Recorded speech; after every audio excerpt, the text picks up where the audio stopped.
This You can just conference talk will to now Ann. be recorded. Yeah, so we're Call it. Talk to Ann Mitchell.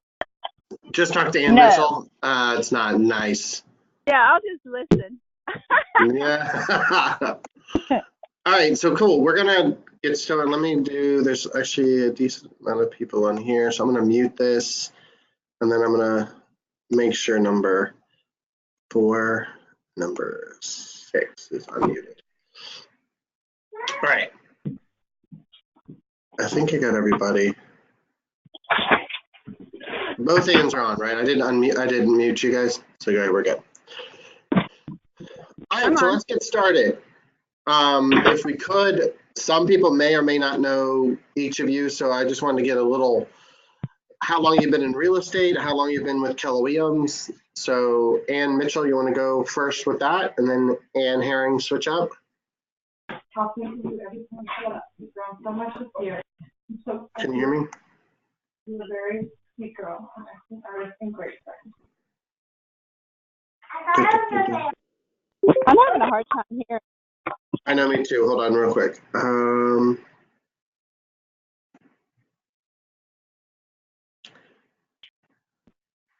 And so on my screen, it tells caller 1, caller 2, caller 3.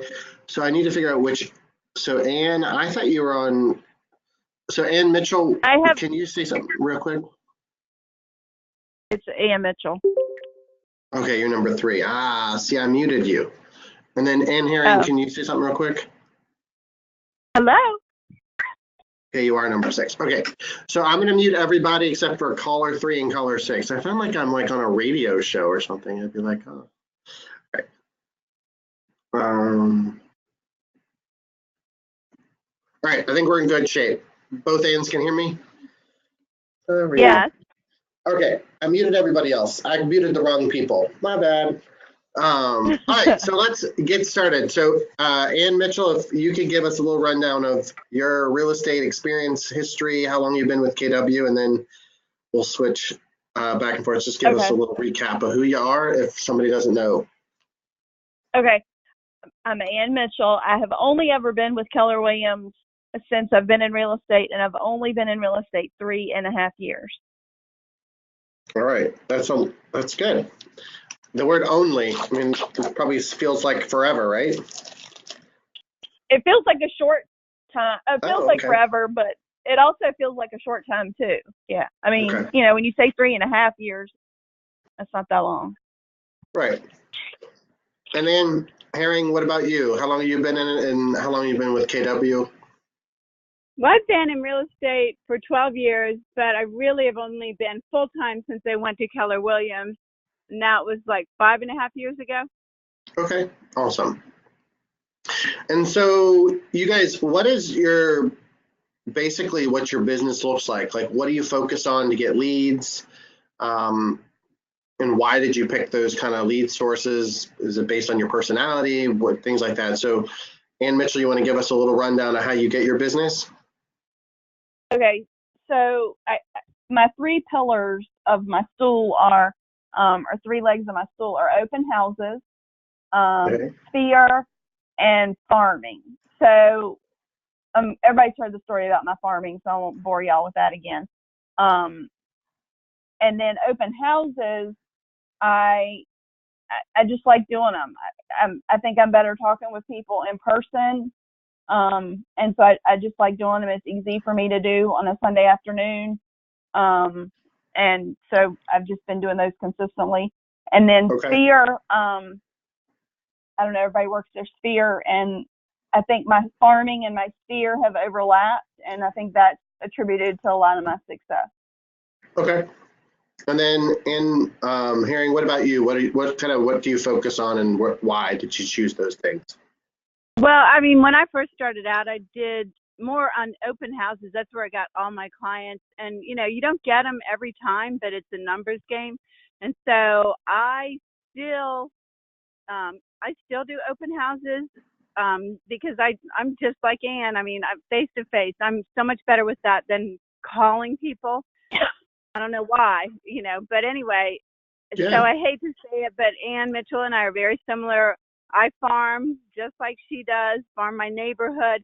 but I also do focus a lot on client parties and customer appreciation more than anything. That I think has really skyrocketed my business. Just being consistent with that and doing, 4 of them a year. People, you just get more and more momentum going, and people realize more that, yes, you are in the referral business more than anything. So that's why you're doing it. And anyway, I mean, I invite my friends to it, and they're like, why do you invite me to this? I'm not your client. And I'm like, well, if you were going to refer somebody to me, I mean, as a real estate agent, would you refer me? And they say yes. I'm like, then you're part of the referral base. Right. And I think the reason why I put you guys together is you have similar lead sources, but you guys both kind of go after your business differently. So I think it just shows that you could even focus on the same 2 or 3 types of leads, but you're going to make it your own flavor and your own personality and get in your own comfort zone. So I think that's good. So I want to kind of lean into the topic of the call was capping. And so I want to go back, if I could, to when you first joined Keller Williams and you heard this word capping. How did you feel about capping? Did you understand it when you started? Different than maybe now, since you have seen capping physically in your paychecks, like when you're first introduced to it. So Ann Herring, what about you? Because you came from a different brokerage that didn't have capping, right? Right. They didn't have training. They had beginning training, and that was about it. And it was kind of cutthroat. Nobody really worked together at all. You were on your own. And so when I interviewed through Keller Williams, I remember going, and it was Patty Williams was walking me around and showing me everybody's offices and telling me how many millions, this one's doing 12 million this year, all these millions of dollars of business that these agents are doing. And I'm just thinking, wow, I'll never get there. I just really never thought I would ever be in that position at all. And anyway, so I didn't really think about the capping. I just I moved over for other reasons because I didn't really know what I was missing, to be honest. Gotcha. Until I came to Keller. So you anyway, think the volume, like the 2.7, the $3 million capping, that intimidated you? Is that what you're saying? Like at the beginning? Well, I mean, I just not necessarily that as much as knowing that these other agents were doing $10 to $12 million. 10, 12 million. Gotcha. Yeah, I mean, I just no, I mean, I didn't. Yeah, I didn't. I really didn't. I didn't know. I'd been in real estate, but with no guidance whatsoever, no mentors, nobody to show me the ropes on how to get business. And so yeah. I didn't really have a clue. To be honest. Yeah. I didn't know that it was. I didn't know it was as easy as it can be if you follow the right steps, because I didn't know the steps. And Mitchell, what about you? Like, when you were introduced to capping, you have never been in another real estate brokerage, but did you understand it? Did it make sense? Did you have a similarity to Ann? What's your take on this word capping? I think before I got in real estate, I didn't have any clue that there was even capping. And then when I started, I thought it would be something that would take me, years to be able to achieve. Like 5 years, and Kathy would make the announcements about the people that capped at the team meetings, and I'm like, well, gosh, I'll get, maybe in a couple years I'll be there. And so I never thought I would be here. I got into this. I had been staying home with my kids. I got into this to make, income for my family. And it's just been so different than what I thought it was going to be. It's just been so much more than I had anticipated. I have done more than I thought I was going to do. Yeah, I think that's so.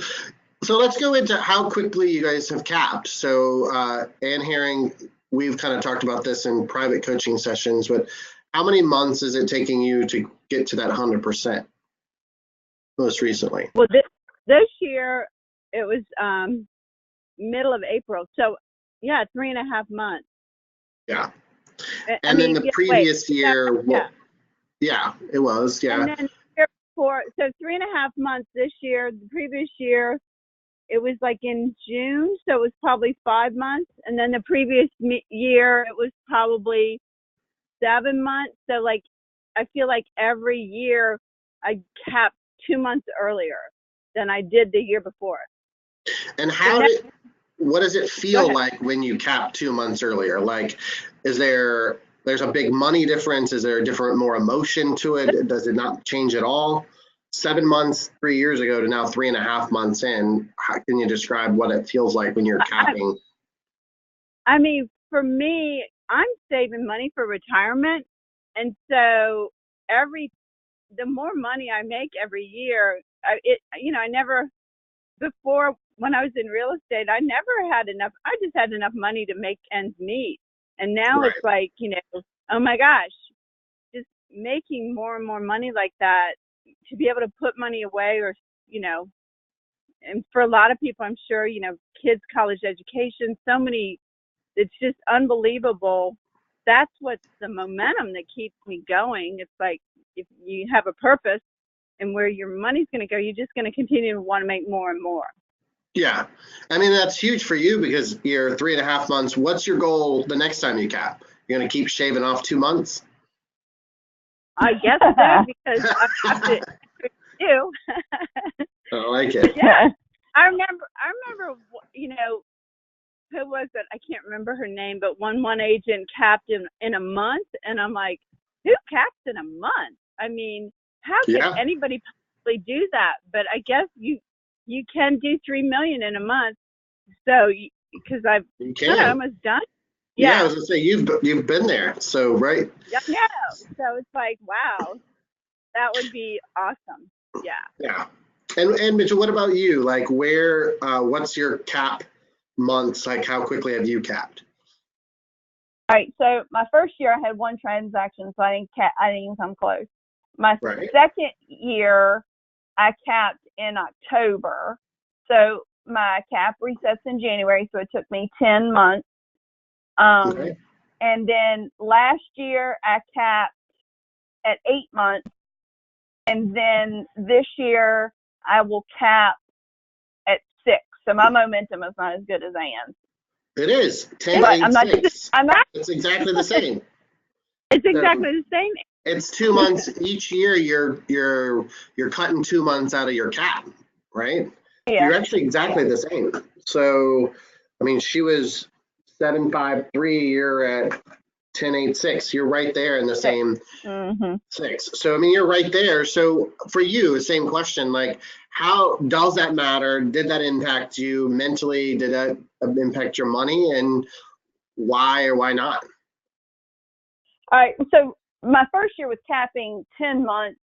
I didn't have, I don't think, any transactions after that. So, you didn't feel like you wasn't felt like that. Yeah. But then last year when I capped at 8 months, it allowed me to feel more comfortable that I had money to support my business, to continue going with the things that I'm doing. I was more comfortable knowing that I had money to pay my taxes at the end of the year. And, going back to me not working for 10 years, there were things my family did not do. We didn't go on trips. There were things around my house we didn't do. And so it has allowed us to feel more comfortable with things that we want to do for our family. Yeah, it's huge. So how many months do you think you'll cap next time? Well, if we're doing the math, then it would be at 4 months. 4. There we go. Let's keep with the momentum, right? This is recording. I love both of you. I've written this down and it's recording. I'm just kidding. What Ann said about putting your money back into business, that is so true as well. And I forgot to even say that. Yes, you got to put your money back into your marketing. And so the more money you make, the more money you do have to spend. You know, in doing the marketing and the farming and making it better and better, and just doing more and more marketing is where your business has to continue if you want to do better. Right. Well, and I think it also, you know, there's commission splits. There's so many different types of commission splits in our business with different brokerages. But with the capping, you're taking your own money and reinvesting it. So, I mean, I think that's a huge impact on what you can do with that, as far as how much money you can either put it in retirement, buy nice things in the house, go on vacation, and yet you can also spend more money on marketing. So, so what would you say to someone that that says, "Oh, I'll never cap"? What do you think that? Where do you think that mindset comes from, and what advice would you give that person? Maybe Ann Herring, you can answer that first. Like, you're talking to an agent, maybe it's been here for a while, and they're like, I just don't think I can cap. What would your advice to that person be? Well, I would have to ask them if they have systems in place. Are you, you know, what are the three things that you do, you know, to create business? Are you doing that on a regular basis? Are you doing open houses 3 times a month? Are you, you know, do you have all your systems in place in order to get business? Because you've got to keep building your pipeline, and your pipeline, you've got to look at it, you know, weekly. And if you don't have business, you got to go out there and get it. So if you're doing that, then you shouldn't have a problem. But if you're not doing that, then if you don't have a system in place, then no, you may not cap. Gotcha. And Ann Mitchell, what about you? What would your advice be to that same type of agent that's saying, "Oh, I just don't think I'll ever cap"? I think it's to follow up on what Ann says. If you have your system and you have your 3 pillars and you know what you're supposed to do, but you actually have to do it. You have to stick to the plan. You just have to get up every day and do these things. And I tell my coaching team this all the time: stick to the plan, and you know, they're seeing results from that. So if you need to send out flyers once a month, or you need to do 10 Popeyes a month, you just got to do it whether you want to or not. You got to stick to the plan. Well, and so what if you don't have those systems yet? What do you think their first step should be? Because, I mean, you say we got the 3 systems, we need to build the pipeline. And Mitchell, what do you think their first items to get their systems in place would be? What is the first thing that you did to kind of get yourself in order? Well, do the 1-3-5 because that helps me then know what I need to do drilling it down to every week or every day. But I would say make your 1-3-5. And even if, and you and I have talked about this, I got stuck on filling out that whole thing, every spot, every blank, and you don't necessarily have to have every spot and every blank filled in, but do that, and that'll help you make your plan and put your system in place. Yeah, and the 1-3-5, sometimes the slang word is GPS. So if somebody's listening, they're like, "What is the 1-3-5?" It's called one and the same. So yeah, so that system works for you because it kind of maps out what your 3 things are supposed to be and what your action items are supposed to work on. Okay. Yeah, I'm I was going to say, because I'm a S and a C, so I'm systematic, and so I don't have to. I can use that, and I don't have to figure it out. You know. Yeah, I call it like a grocery list. You go in and you know what you need to do and get out. So. Yeah. And Henning, you're different. You would probably. How would you answer that question? Like, how did you get your system set up? Because you have a different personality, different disc. What tools, what advice would you give somebody that's going to be more to get their systems? Because you said 3 systems and then a pipeline. What would be your advice to get them kind of lined up with that? Well, I'll tell you, the one thing that has helped boom my business is doing the Buffini, following Buffini. And I don't know how many times I've heard about it. I heard about it for years. And I would get all excited and go to that, you know, big event and come out, you know, oh yeah, I'm going to do this. And I would just do it like occasionally or whatever. I mean, so, you know, doing those newsletters every month, writing notes, following their systems. I'm telling you, doing the Popeyes, every single thing. So, I mean, for years, I would just do it partially and waste money. But to have again the system in place, knowing, okay, I just have to do this. And I had to hire somebody to help me do it because I was not doing it. I'd have somebody, I fill my envelopes and do it every month. And once I started doing that, it just fell into place. But I just never made the time because I was like too busy doing other things for my business, and just the consistent things that need to be done. If you can't do it, sometimes it helps to pay somebody else to do it, I think, more than anything. And Buffini, if you guys don't know about it, I'm telling you, that's what has helped skyrocket my business more than anything. Yeah, because really Buffini is about items of value, something mailed every month, events, hot buys, so you're consistent with that, and then writing notes. So, and then of course calls, because that you can't avoid any lead generation. So I think there's 5 things but I think what you said is important. Like sometimes when you know that you're not good at certain things, hiring someone or leveraging it out for someone else, I think that was something that I thought, because I wouldn't say you were naturally a systems person at the beginning, at least when I coached you, but you're much more systematic now. So only because other people help me and tell me what to do. Because if I'm my own, if I didn't meet with you every 2 weeks, I probably, I'd still be where I was 3 or 4 years ago. So is there anything held accountable? Yeah. Yeah, I was going to say, so is that what I was going to say is, so there's some accountability, it says systems and pipeline. Now that you've capped a couple times and a few times and you've seen that, what do you think, is that what you think what prevents people from capping, is just not the consistency, or is there something you see differently that, not that you're judging anyone, but do you see in our market centers are things that we could tighten up on that they could actually really cap? And Mitchell, do you see anything that maybe we could look at that could get them to cap faster or cap for the first time? Probably, I would say, it would probably be, stick to your plan, be systematic about it. And don't let other things get in the way. I'm totally guilty of this. I'll be in a transaction. We talked about this week in my one-on-one, negotiating repairs or whatever.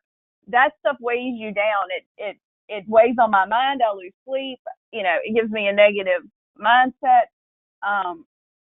But I would say be better than that. Do better than I do. And, don't let that stuff like that get in your way. And make sure you're doing what you need to do to keep your business moving forward. And Harry, do you have anything else that you kind of see other agents that if they didn't do that, they think it could cap faster or cap for the first time? I don't know. I kind of agree with Ann in getting wrapped up in things and maybe asking too many opinions from people. Then you just get totally confused because everybody does everything differently. So I think, the most important thing is to know what you're doing in your business. And if you don't know, put a message out on Facebook and ask, but make sure you're asking people that are knowledgeable enough to answer that question, just so that in every transaction, you're always doing the right thing. You're not, so you're never questioning yourself. So, when it comes to repair done anything, you're never questioning yourself. You know what you're doing, and it's you're always going to have something different happening, but don't get confused by so many different opinions. I hear, a lot of agents in the workroom, asking 3 or 4 different people the same question, and that can be so overwhelming and confusing. It's just 4 different answers. Yeah. So it's just, maybe pick one person and take them out to lunch every once in a while and just, I don't know. I think that's great advice. Everybody's got their own different style. And, Ann Mitchell and I have totally different styles. Yeah, I'm a little, totally. little meaner than she is, but she'll call me and say, what do I do? because she knows that I'll just tell her the mean thing to do because I'm like, Yeah, let's just right. get it done. Yeah, I but mean, I think you know that.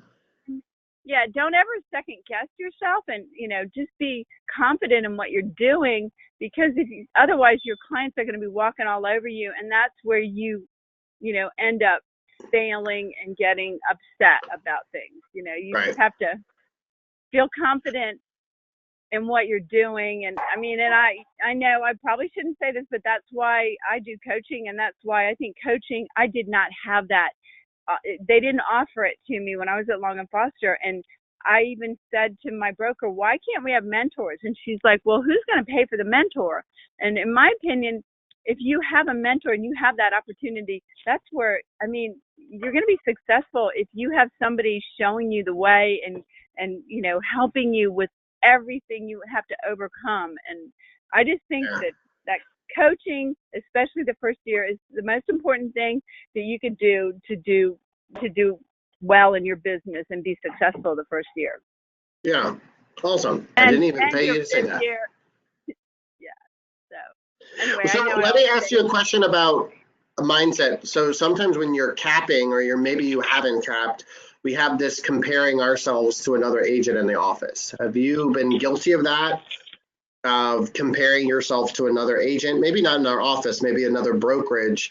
And do you think that helped or hurt kind of your journey to capping? And Mitchell, can you kind of talk about like your mindset about that? I think when I first started, I tell it every time I ignite. It took me 9 months to get my first deal going, and so I had a terrible mindset. And if I heard that stinking iceberg thing one more time, the success iceberg. Yeah. Yes, I was gonna throat punch somebody. But so I was terrible at that. I did, compare myself to everyone at that point, and then, and now I'm just so I just don't do that as much. I'm on my own journey. My life is my life.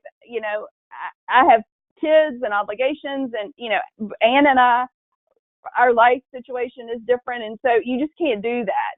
You're on your own path, and you just got to stick with your own path. How did you switch out of that, though? How did you switch out of comparison to another person, agent, or someone you maybe looked up to? How did you switch out of it? Like, what advice? Because I think that affects capping. I think you see someone that's capped. I think both of you started the call with, oh my gosh, I thought capping was like for people 4 or 5 years in the business, or you kind of put this capping on this interesting pedestal. How did you switch out of that and not compare yourself to someone like that and just say, okay, this is my own path? Like what switched in your head? Do you know what it was?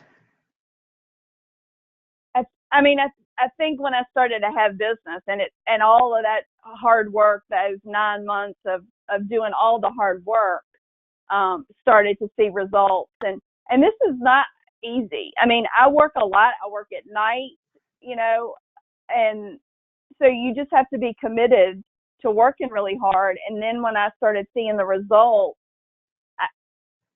I could still compare myself. I just did in this call. I talked about how Ann's momentum was a little better than mine, so I was comparing myself to her.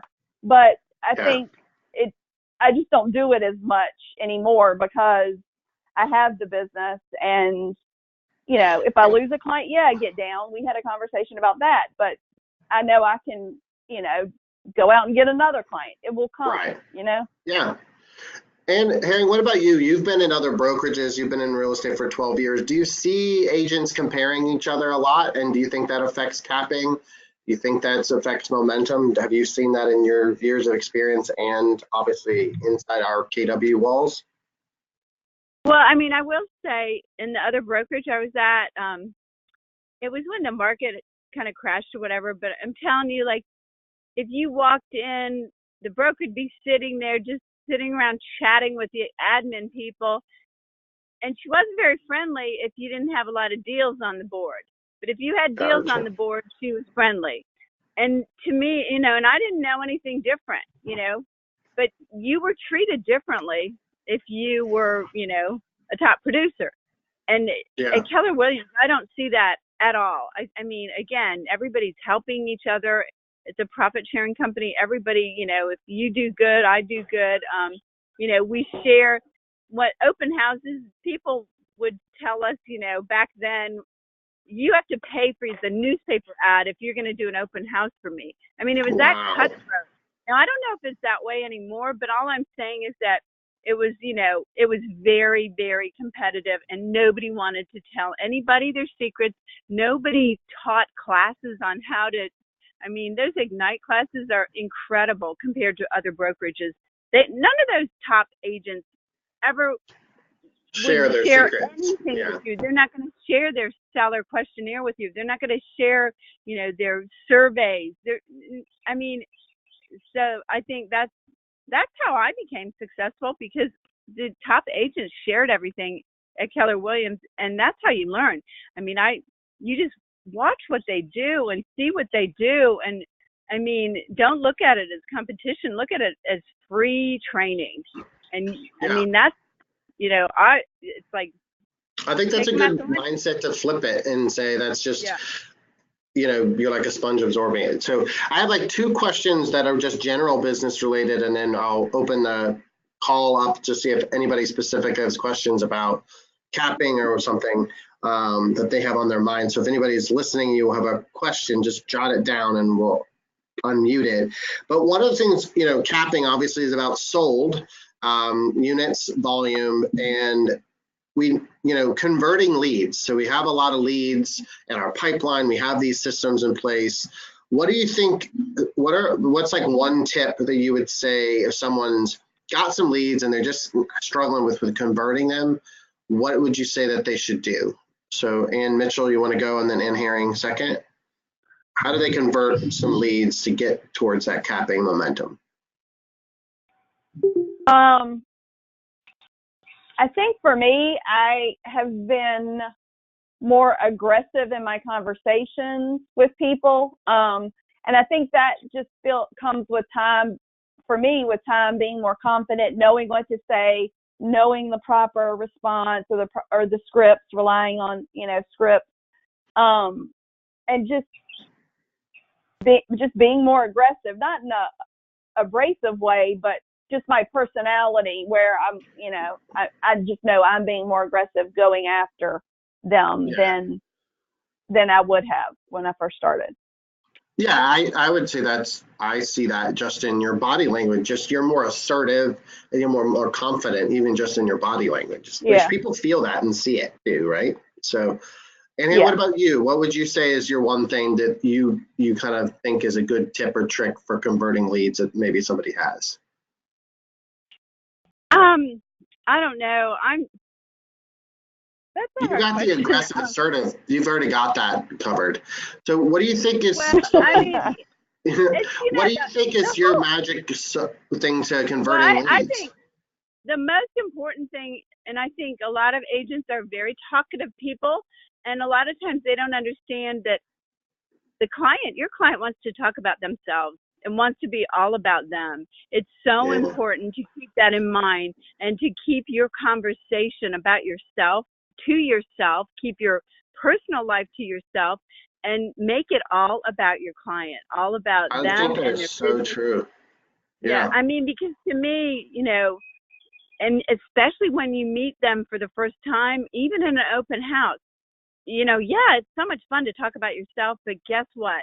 You know, as well as anybody else, you know, you like to talk about your stuff, you know, and so if you're the one in the market for purchasing a house, you know, you want them to talk about you, not about themselves. So, I mean, and I love that because you don't need to know a script and you don't need to know all the answers, because if you don't talk, you can't say anything wrong. So if you let them talk, that gives you a lot of, you know, really it actually gives you more control than you think. So I agree with that. Right. And you can get to know them a lot better and know, you know, the personality that you're dealing with, you know, because that's, I mean, that's how I've been successful in open houses, I think, as well, you know, just trying to get them to talk about themselves.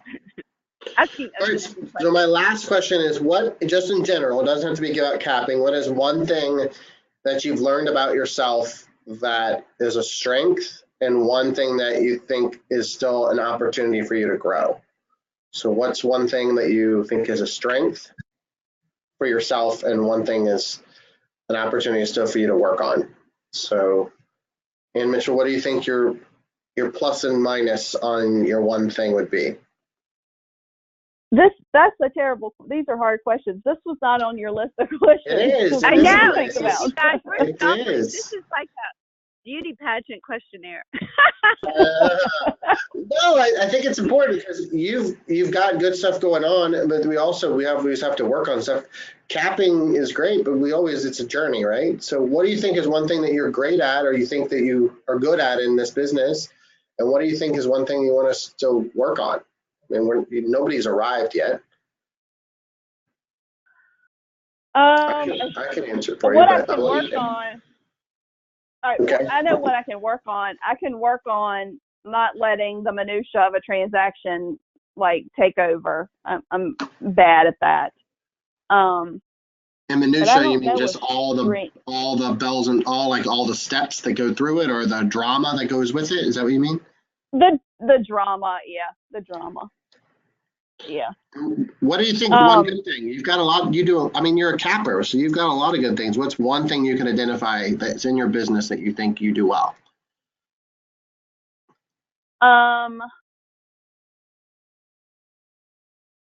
I think one thing I do better than I did before is I'm comfortable asking for referrals. People ask me all the time about,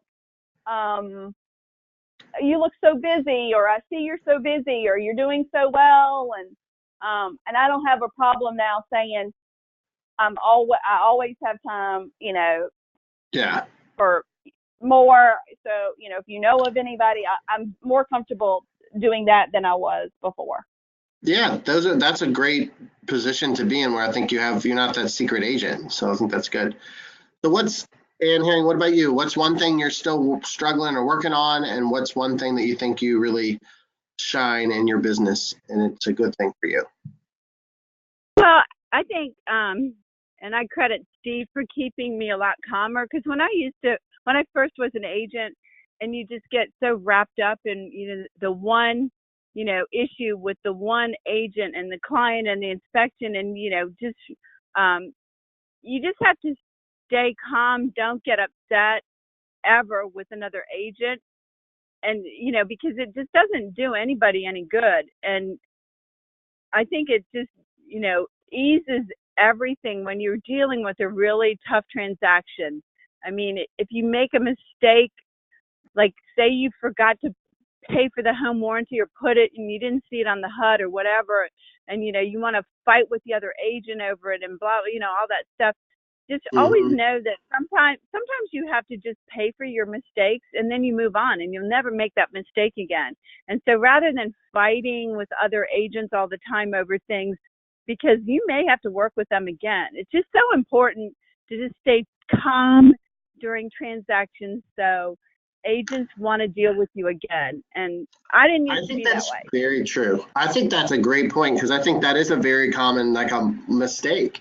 Is we fight for our clients, our buyer or our seller, whichever side of the fence you're on, and then we tarnish the real estate agent to agent relationship. And the crazy thing is we probably interact with more of that agent to agent, duplicating that relationship more than anything else. So, and what do you think is one of your strengths? What do you think that has allowed you to cap and keeps allowing you to cap and get the volume what do you think your kind of magic is for your business? What do you think is unique for you?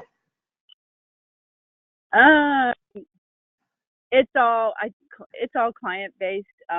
Just, me. I mean, I have, as much as I don't want to do it, everybody thinks I'm Miss Social. Well, I'm not Miss Social. I'm Miss. Okay, I've got a network. Yeah, I think this is so true. I was hoping you were going to say that. Yeah.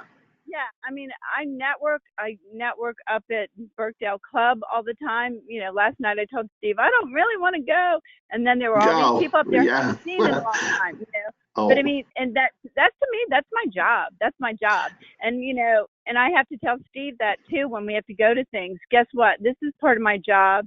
You have to support me on this, and you know, that and I I think think I've that gotten is your one better, thing. and Ann I Mitchell think has you've gotten too. better. Yeah, both of Yeah. you. I think it's funny. You both do really well with your sphere, and you do events and parties. And I think if you weren't in this business, I'm not sure you'd go to any parties. No, I wouldn't be on post Facebook. anything. Yeah, you would be on I would Facebook. post. Yeah, I would post, but only for my friends. And you exactly. know, Yeah. and you know, it's like, yeah. I think that's important for people to hear, because sometimes you see everybody's out and about and you're like, oh, maybe they're so social and they just love people all the time, and then we're going, oh. Yeah. Oh yeah. So Well, someone yeah. on the call, Somebody told me last night. She said I'm off Facebook, and I said, you know what? I wish I could be off Facebook, but I can't. And she goes, I know you have to do it in your business. And so, yeah, you I'm know, thinking a fixed mindset. So Facebook, especially with real estate agents, we see real estate agents. It's somewhat very interesting to watch on the outside. So yeah, be careful with your Facebook. I agree. All right, so let me open this up for everybody if they have a question. If I get stopped again, I don't want to end up having a ticket. Pam. Is there something you can give me to show I came in to try and take care of? I don't know what she's. All right, I muted Pam because she's just talking by herself. I'm not sure what's happening on there. Chat wise, an agent wants to know, what is your favorite script you use with your sphere? Is there a script or a saying that you say with your sphere that you should hear or know about?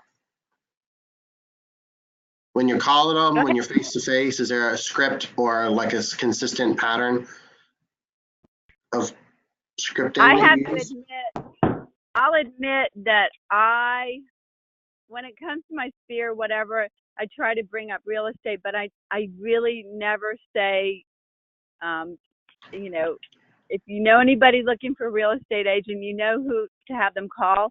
I just do it in a roundabout way. That's just my style. And that it's just the way I do it.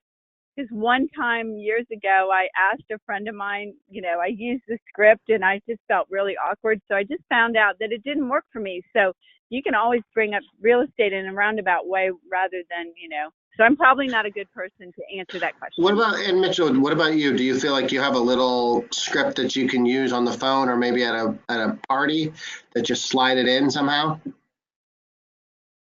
I think, honestly, for me, it just happens more naturally. You know, when I go to church, like Sunday at church, I had someone ask me, you know, they get my flyers. They get my mailers, and I don't really ever talk real estate much at church. And she said something to me, and you know, it was just natural. So I think if they're watching both of you, yeah, I was going to say, but both of you said, I think the reason why you guys, if I could think what I'm hearing you say is, the reason why you don't really have a script is because your marketing works. Your marketing is it's doing the talking for you. So you guys are very focused on mailers every month and farming and networking. So the prospecting isn't as heavy because your marketing is doing the heavy lifting. That's what I see from both of you. And also they're watching us on social media. Yeah. Right. Yeah. So that's why I think if you're really intentional and systematic, you really don't have as much of a script to worry about because they bring it up. Oh, I saw you listed this beautiful house, or, oh, you know, you sold 6 houses last month. Well, your flyer said that, or your Facebook post said that, right? So. Yeah. Or a postcard you sent to your sphere. Yeah, exactly. So I think the missing link sometimes is we may not have the perfect script, but if you have the marketing, consistent marketing, not just one or two times a year, you're consistent, the conversation becomes more natural. So anybody else have any specific question? Oh, go ahead.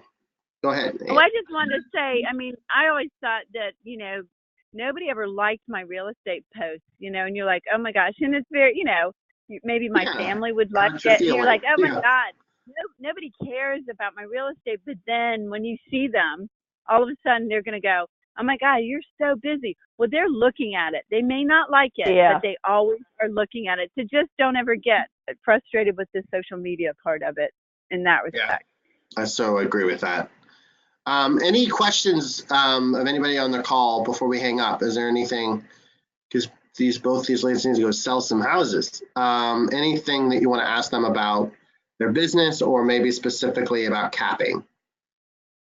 We have a lot of people on here, but I think we're probably good. Single agents, no admins. So both of you guys, there's a question that they're single agents. Do you have an admin? And Mitchell, you just hired help, right? So you have a little bit of help, or do you basically you're still doing your own thing? Yeah, that kind of hit a snag. Okay. So it's all I'm you. pretty much doing it all on my own. Do you have a transaction coordinator? Me, no. And then Ann Herring, what do you have from administrative help? Transaction coordinator and social media and some marketing stuff. I'm pretty much a control freak when it comes to my marketing stuff. Yeah. So I make her put everything in Canva so that I can edit it. Yes, I know. So, I mean, I have a really hard time. That's probably why I'm a single agent. I have a hard time letting go. But you should try to do that. Well, I mean, I think it shows that you're both single agents. You're capping, you're increasing your volume every year, and you're capping faster. And doesn't mean neither one of you are on quote a team. So, and you're on your own team. So I think that's important for people to know that you're not on this big team. Yeah, I mean, and Ann's right. I mean, I spend a lot of time on the computer late at night. That's when I get a lot of work done. So, you have to invest the time. It is a 40-hour-a-week job plus. So just know that. And if you're doing 40 hours a week, you're going to be successful. If you're not, then if you get a few deals and then you decide to take a vacation for a month, then you're not going to build up your pipeline and you're not going to cap. You just have to treat it like a full-time job. Yeah, I agree. Well, thank you guys very much for your time. I love that you guys gave different answers because you are different people, and yet it has a consistent theme. I wrote down pages of notes, systems, pipelines, stick to it, 135, Buffini. I mean, there's great nuggets. So, all right. Well, thank you guys very much for your time, and we're good. Thank you. Thank you guys. Thank you everybody on the call. All right. Bye. Bye.